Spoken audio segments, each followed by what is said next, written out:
Bonsoir à tous, j'espère que vous allez tous vraiment super bien. On se retrouve pour la deuxième vidéo d'aujourd'hui. Alors, on va parler du temps de Nouvel An, hein, parce que je me suis dit, j'ai fait le temps de Noël, mais pourquoi pas aussi le temps de Nouvel An, parce que j'avais fait deux vidéos sur le temps de Noël et Nouvel An il y a quelques jours. Là, on devrait réactualiser les deux. Et pour vous faire plaisir aussi, on fera aussi après le Nouvel An, donc c'est-à-dire, on va dire aussi pour le réveillon en fait du Nouvel An. Donc pour le 31 et le 1er janvier. Bon, après ça, on fera un petit bonus pour votre temps de la première semaine de janvier à peut-être même la première décade de janvier. On va englober toute la première décade, de toute façon ça ne change rien. On va commencer. Alors, après Noël, on va pas parler de Noël parce qu'il y a une vidéo spécialement pour ça d'ailleurs que je vous invite à aller voir. C'est la vidéo que j'ai faite juste avant. Donc le titre c'est Y aura-t-il la neige à Noël pour la première question. La deuxième question c'est est-ce que Noël sera blanc? Oui, vous avez le suspense hein, là. Je vous invite à aller voir la vidéo tout simplement. Elle est assez longue et elle est très bien détaillée. Elle vous explique vraiment tout de A à Z. Bien que je rappelle que Noël est dans 9 jours, que ce n'est pas encore bien fiable.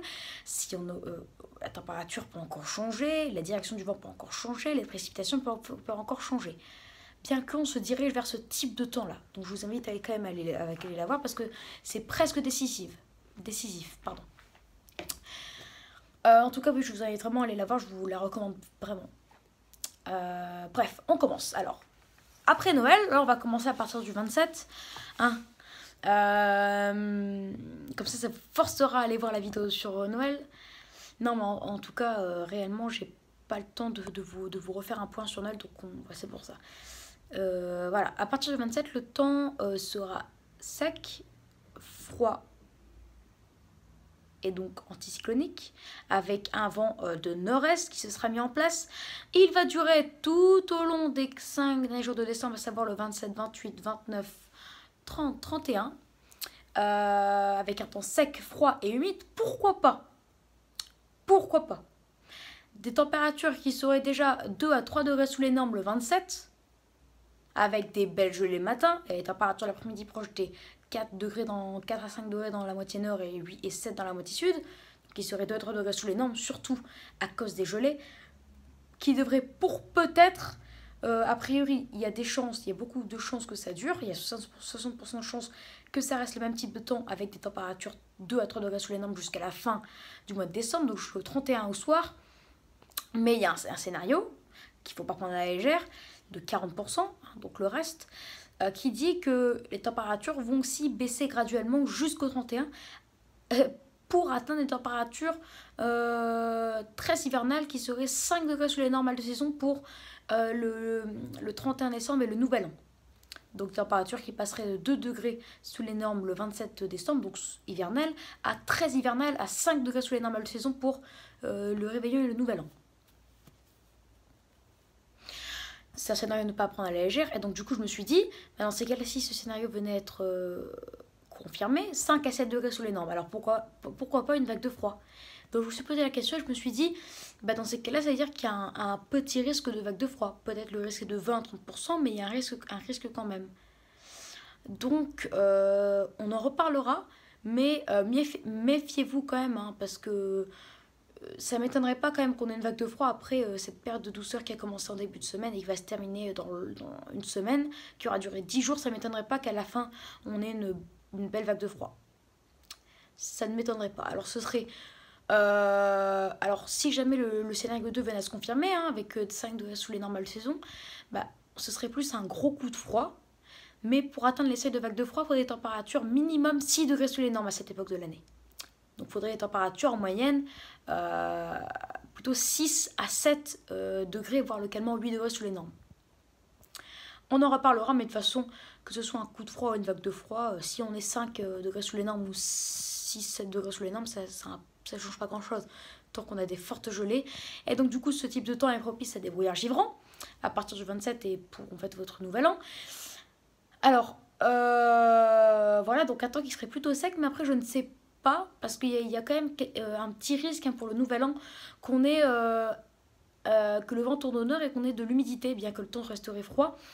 et qui se prolongeait jusqu'au 10 janvier. Hein. Là, du coup, je vous fais le temps pour la première décade. Alors, donc le temps devrait rester sec jusqu'au 31. Mais après, du 1er au 10, on va faire du coup le petit temps pour la première décade de janvier. Alors, les températures, elles devraient rester basses, sous les normes. Mais on ne sait pas quelle intensité parce qu'on ne sait pas exactement la direction du vent. La plupart, non, en fait, 50% des modèles disent flux de nord-est et 50 autres pourcents disent flux de nord. Je ne sais pas du tout qui croire parce que 50-50 c'est incertain. Mais en tout cas, il y a une chose qui est sûre, hein, que ce soit flux de nord, flux de nord-ouest, ou peut-être même flux de nord-nord-ouest, hein, vraiment ça ce serait, il y a très peu de chances mais c'est possible. C'est le scénario 3 hein, qui est quand même retenu en tête au cas où parce que c'est incertain. Mais en tout cas, voilà, qu'il y ait ces 3 types de temps-là, ce qui est sûr, c'est qu'on aura un temps froid hivernal. Ça, sûr. Après, qu'on ait de l'humidité ou un temps sec, donc qu'on ait de la neige en pleine ou pas, c'est incertain. Donc, récapitulons.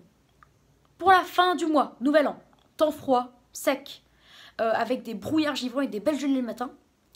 Pour la première décade de janvier, un temps qui serait a priori froid, mais on ne sait pas s'il sera humide ou sec. Moi, ce que je vous dis, ce que je pense très clairement, parce que c'est souvent le cas en fait, c'est que dans un premier temps, et vous me direz dans les commentaires des vidéos où les commentaires ne sont pas désactivés, si vous pensez comme moi ou pas, hein, voilà, donnez-moi vos avis. Donc moi je pense que ce froid sec pourrait se prolonger jusqu'à la rentrée des classes, à savoir le 4 janvier, et qu'ensuite à partir du 5-6, plutôt à partir du 5, ce serait la journée de transition, le vent se mettrait au secteur nord, voire localement nord-nord-ouest, mais pas nord-ouest, au secteur nord à nord-ouest, et donnerait un flux froid et humide à partir du 5-6 jusqu'au 10 janvier, et qui donnerait des épisodes neigeants en pleine entre le 5 et le 10 janvier. Pour moi, ce sera ça, parce que quand on y pense comme ça, si les deux scénarios sont probables, c'est à mon avis que les deux vont se produire dans cette décade, mais il faut que l'ordre soit logique. Admettons, on va pas avoir un flux sec et froid pour fin janvier, enfin pour fin décembre, pour début janvier un flux de nord, et pour après le reste un flux sec. Non, ça va pas alterner comme ça, ouais un jour c'est ça, un jour c'est ça, non. Donc si on veut être logique, ce serait ce type de temps-là qui se dessinerait. Après, c'est qu'une hypothèse, si ça se trouve, le temps va rester sec toute la première décade de janvier, si ça se trouve, un flux de nord-nord-ouest va venir toute la première décade de janvier qui nous rapportera des beaux épisodes neigeux, ou si ça se trouve, parce que rien n'est complètement sûr, qu'on ait un vent d'ouest, voire de nord-ouest, qui nous apporte un flux de saison, un flux avec température de saison et des précipitations humides. Donc pourquoi pas quelques flocons.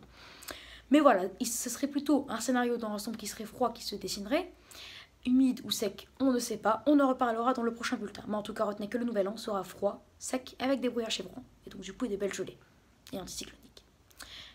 J'espère que cette vidéo vous aura plu. N'hésitez pas à vous abonner pour les tout nouveaux. N'hésitez pas à liker si vous avez aimé cette vidéo.